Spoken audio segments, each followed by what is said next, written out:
Feb 14, Pebrero 14.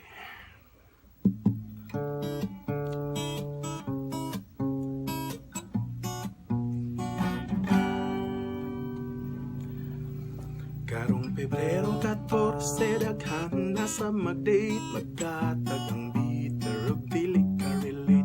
Mga single magtapok kuman hangover, sinugay o hisgot sa ilang ex-lover. Kung makalibak mura gyud ug wala kahilat, ang yuhang di ay kayang heart na buak. There's no way to go, ingon Paskong amigo, kay lisod mag-let go.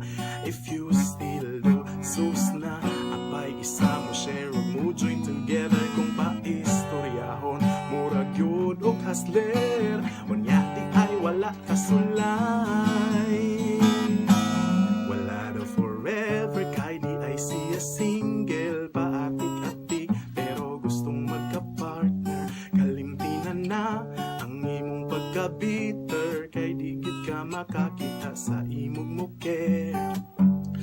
Unsa man yun ang aspect 14, requirements ba na basin ako mabitin? Pwede bang ikaon na lang?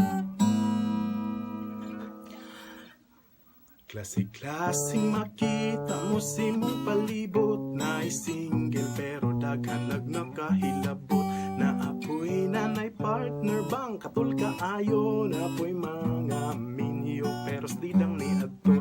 Basta gumawa daw kitili nga estado, ay nako di na love kundi uwag siguro. Napay sweet pang mensahe na hibalan katsoy, atik-atik kay na ay laing gustong malamboy. Sus mo hirit paglain di makontento, o paistoryahon oy virgin kaayo, napanjok lang di ayang tanan. Wala daw forever kay di ay siya single, paatik-atik pero gustong magka-partner. Kalimtinan na ang imong pagka-bitter, kay di gid ka makakita sa imong muker. Unsa man ang nasip Feb 14, requirements ba na basin ako mabitin? Pwede bang ikaon na lang?